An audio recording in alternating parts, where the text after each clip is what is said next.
Sting's entire run in AEW has been perfect.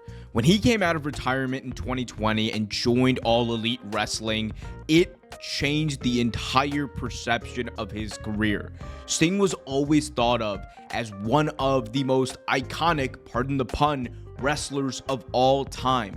For the past 30 years, he's someone who has accomplished almost every single goal that was put in front of him. And when he came to All Elite Wrestling, a lot of people believed that this was just a nostalgia run that AEW was doing to try to take advantage of the popularity of a star whose prime was well past him. However, if we look back at the 3+ years that Sting has been with AEW, and not so much what he's accomplished, but what he has meant to the company and meant to some of their biggest stars, Sting really has meant everything, because he went from not wrestling for a few years because of that injury that he suffered in that world title match against Seth Rollins that many believed ended his career. Remember, Sting at that point had been inducted into the Hall of Fame. People had believed that he was done with wrestling, that he couldn't take a bump, that if he did, he would risk potentially being paralyzed for the rest of his life. So obviously, no one expected him to go to All Elite Wrestling. And on top of that, no one expected him to wrestle in All Elite Wrestling. He started off by doing a cinematic match at Revolution 2021 that had a lot of people talking.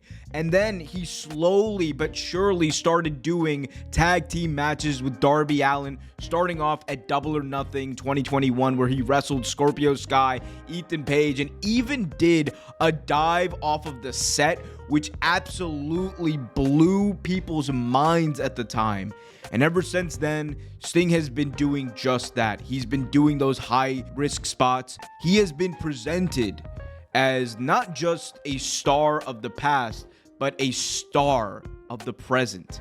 And there are going to be people who say that, well, Sting is older. He's nearly 65 years old. There's no way he should be able to keep up with the stars of today.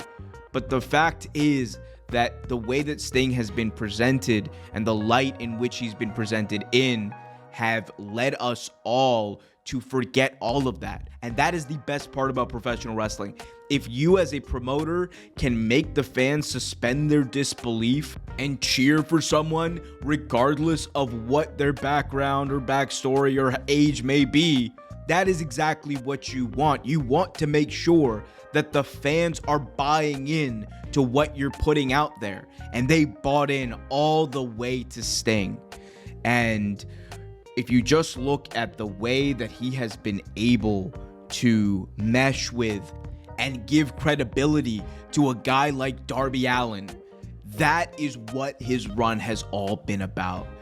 He has been there, of course, to do Sting's final run, and then the last few months have been a lot of that.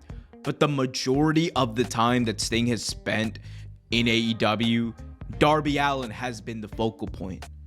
You know, it started off with Darby Allin kind of being the weird, modern day version of Sting. People said, oh, they both wear face paint, therefore they must be friends.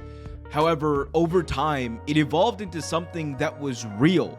It was evolved into something that the fans not only believed on TV, but into something that was real backstage. If you read Darby Allin's Players Tribune article, he discusses what Sting meant to him. Here's what he said. I have no idea who came up with the saying, don't meet your heroes, but they probably spent time in the wrestling business. For whatever reason, this business has a way of bringing out the worst in certain people, especially on their way out.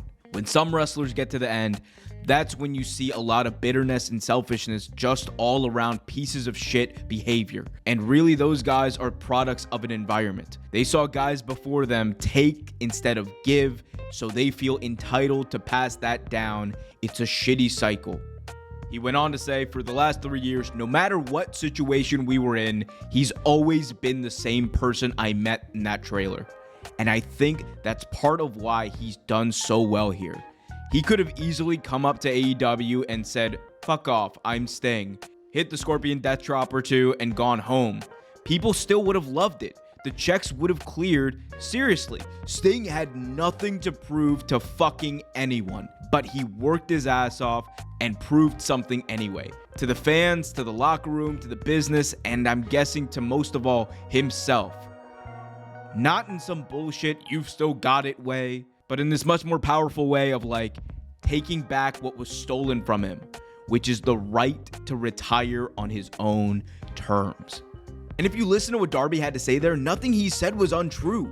Sting is someone who has the clout and the popularity to say, I'm gonna come in, win this title because I'm Sting. And many companies would have allowed him to do that. However, he didn't. He knew the bigger picture. He knew where he fit in to the bigger picture. And that's why his run has been so perfect. Darby Allin, for as much as people want to say he has not been in the limelight and he has been playing second fiddle to Sting, I think Darby Allin in the long run is a bigger star and is going to be a bigger star for years to come, having had the last 3 years with Sting. Being there for his final run and being alongside him to win the final title that Sting will win in his career. We're going to look back at Darby Allin's run with Sting and say these were his formative years where he really transcended into being one of the biggest stars of his generation.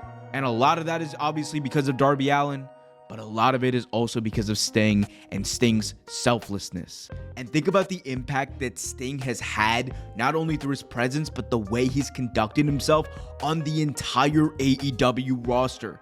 That cycle of selfishness from other wrestlers that Darby Allin was referring to in this Players Tribune article, that is something that Sting is helping break by doing what he's done in AEW.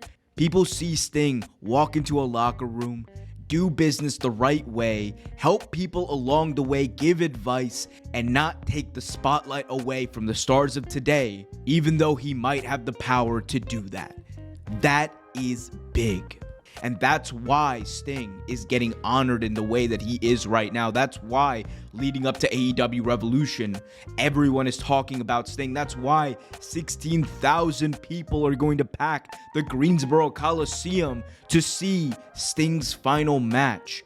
Whether it was in WCW, whether it was in TNA, his brief run in WWE, or AEW, Sting has been selfless. He has always put the company and his peers before him, and now the wrestling business is going to repay him.